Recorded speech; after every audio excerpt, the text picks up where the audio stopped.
there's been a report out there that Jaden Owens has entered the transfer portal for Baylor women's basketball. And I'm going to say this right off the top. There is no need to panic. We have enough depth. We are up to 13 players with those last 3 additions that we got. And we're still fine in terms of depth, in terms of the guard position. And last year, she would have 1 more year of eligibility. She's 5'7" at guard. And remember, Jada Walker and Yaya Felder are maybe possibly upgrades over Jaden Owens. It's nothing against her. It's just, it is the truth. And she did start 30 games out of 32 last year, 32.1 minutes per game, 8 points per game, 3.3 rebounds per game, 5.8 assists per game, 1.8 steals per game, 0.4 blocks per game, 2.8 turnovers per game, 2.4 fouls per game, 71.4% from the free throw line on 56 attempts, and she was only like 27.7% from 3 though on 83 attempts. She was not known as a great shooter. I'm definitely going to miss her. Her personality, I mean, it's the truth. But I wouldn't sweat over this. And like I said before, we have 13 players left on the roster. And we got plenty of guards. I mean, first of all, Jan Van Geinbeek. And we still could go 9 deep at minimum. So I'm not worried. And we got Jan Van Geinbeek at the guard spot, as well as Bella Fauneroy. I mean, it's not including Asia Blackwell and those 2 transfers we got coming in, as well as Katarina Ferreira as well. So we're definitely fine at the guard spot. But I will say, there is a name to keep an eye on.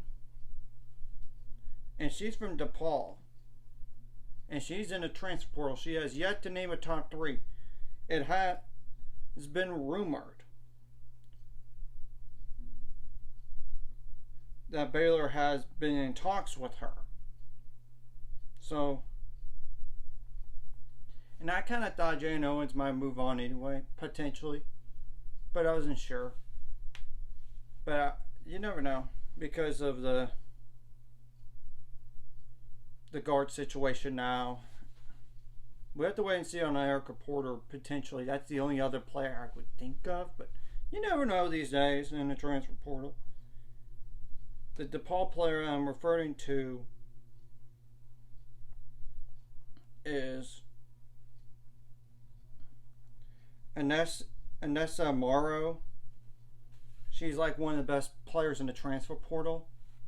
She's a 6'1" forward that has up to 2 more years of eligibility. And this past year, like 25.7 points per game, 12.2 rebounds per game, 2 assists per game, 2.6 steals per game, 1.3 blocks per game, 2.9 turnovers per game, 42.5% from the field, 25.4% from the 3-point line on 209 attempts. Granted, she does need to work on that, and maybe it'll be easier wherever she goes. 64.6% from the free throw line and 2.6 fouls per game. So that's just a name to keep an eye on. I'm not sure Baylor's going to land her, but even if they don't, we got 13 players. I mean, we have enough depth. I would not sweat over Jaden Owens leaving at all. I would not sweat over it.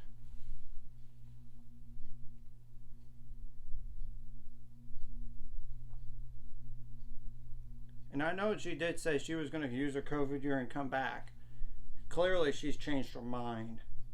Which, I mean, the truth is, we brought in 2 guards that are just more scoring threat, and maybe playing time was not going to be as much.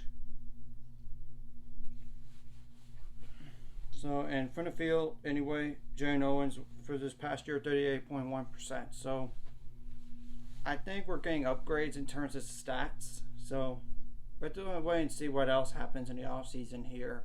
Because it's a long one, you know. Like and subscribe if you haven't already. Let's give me 5 subscribers. We're on the road to it. Let's go.